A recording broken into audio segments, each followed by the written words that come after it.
Hi, my name's Steve Ringer. Welcome to the Feeder Masterclass, and here's my top tips for bream fishing in winter.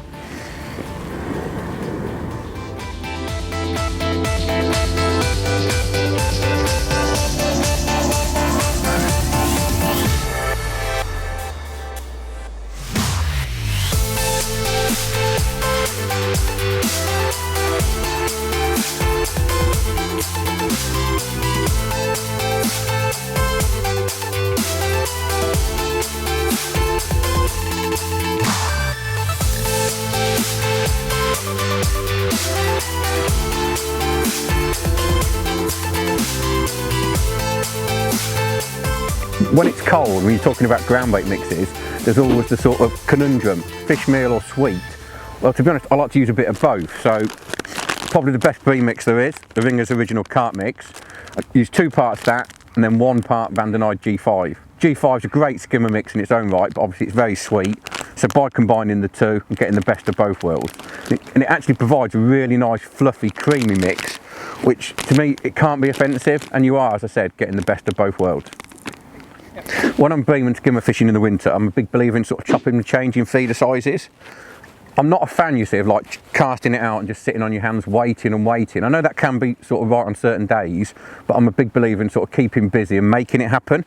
The problem is, when the water's clear, you can't just keep chucking a big feeder in. It's going to spook fish. So for that reason, I might start off fishing the big feeder to put a bit of bait in, but if I want to keep casting regular, then I'll drop down to a sort of small cage feeder. So like either the sort of 4-hole Nisa or the little tiny 3-hole Nisa, and just keep casting. With a small feeder, less disturbance, but I can keep casting, keep putting a little bit of cloud in the swim without risk of spooking the fish. So if you are thinking of like upping your casting rate, but you're scared about putting too big a feeder in, drop your feeder size down, have 3 or 4 quick chucks just to see if it works. That way you're not going to spook the fish. When I'm bream fishing, there's also the question of braid or mono. Now, if I've got the choice, oh, I've just got one on. If I've got the choice, provided I'm not fishing like ridiculously short, maybe 16, 18 metres, then I'd always opt for braid. Today at Barston, obviously braid's not allowed, so I'm fishing mono. On the subject of mono, if I'm going to fish with bream, I like to use a fine mono. Today I've got 5-pound pulse, which is only sort of 0.18, 0.19 diameter, so it's very fine. The other thing, it hasn't got masses of stretch.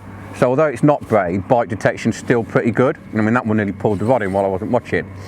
But so if you are going to use mono, just drop things down a little bit, keep it low in diameter, 4 or 5-pound mono. As I said, pulse is perfect. And the other thing is I like to do if I'm using mono, fish with quite a slackish tip. So you're almost sort of letting them just pull themselves on.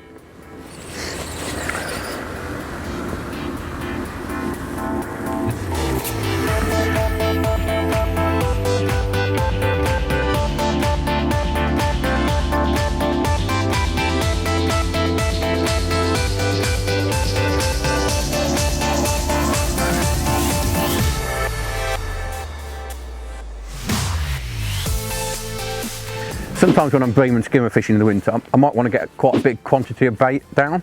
And a way of doing it quickly is with a really big baiting up feeder. That's actually the maximum Sips rule size that I used in the World Champs. But if you imagine, I could sort of get 4 pints of ground bait into the water in sort of 10 to 12 chucks, so it saves a lot of time. The feeder's actually special, it's got no lead on it because the lead's provided by, the weight's provided by the actual ground bait or the contents of the feeder. So if you want to get a lot of bait in quickly, then a big feeder's just the job. Hook choice for bream and skimmer fishing in winter depends largely on the venue I'm fishing. Take today, for instance, at Barston. Obviously, it's a barbless hooks venue. I've been alternating between sort of little bits of worm, pinkies, dead maggots, them sort of baits. And for me, the perfect hook, although the name doesn't suggest it, is the Guru F1 pellet. It's a barbless pattern, wide gape, so it lends itself to sort of feeder fishing and bigger baits, sort of 2 pinkies and a dead maggot, double dead maggot, or a bit of worm. But also, it's quite strong. Although it's very sharp, quite a fine hook, plenty strong enough for bream and skimmers. So when you hook one, you take your time, every fish is going to come out. And in winter, it's all about making every fish count. Believe it or not, when you're skimmer fishing or big bream fishing, hook bait can actually make a massive difference. So although I might have a banker starter bait, like today, 2 dead reds, I'm prepared to chop and change it throughout the session, particularly if I start getting a few indications. I might start on 2 dead reds, then if I get a few indications, even if I'm not, I'll put a dead maggot and 2 pinkies on, a big bunch of pinkies, 2 bits of choppy, just sort of keep, if you excuse the pun, ringing the changes until you start to get a few bites or you find a pattern. What I don't like to do is just keep the same hook bait on, just keep chucking it out repetitively and not catching anything. So even if you're struggling, be prepared to chop and change your hook baits to try and get that extra bite or 2. Choosing the right rod and reel is another important part of skimmer and bream fishing. Again, take today for instance at Barston. I'm only chucking 32 metres using a 4012 TDR reel. It's a real workhorse of a reel, so perfectly suited to feeder work. And then I've got the 11-foot tournament rod, which the best way I can describe it is you just never feel you're going to lose a fish on it. It's got that sort of really responsive, crisp action. But at the same time, when you do hook a fish, it's lovely and soft, and you just never feel you're going to get a hook pull. There's an age-old adage when it comes to bream fishing, and that is lean for bream. Now, personally, I have to admit, it's only the last 2-3 years. Oh, no. Too busy winching them in. Yeah.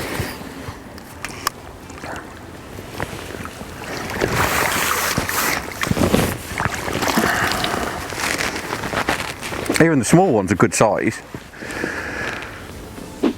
There's an age-old adage when it comes to bream fishing, and that is lean means bream. Now I have to admit, in my own fishing, lean's something I've only started to use in the last 2-3 years. But what's quickly become apparent is if you want to reduce the feed content of your mix, or you just want to cloud the swim up, bream can love a cloud, particularly in clear water, and there's nothing better than lean. So if you know a venue where it's quite clear, or maybe you just want to put a better bait down just to hold the fish, try adding a bit of lean to your mix because it really can make all the difference.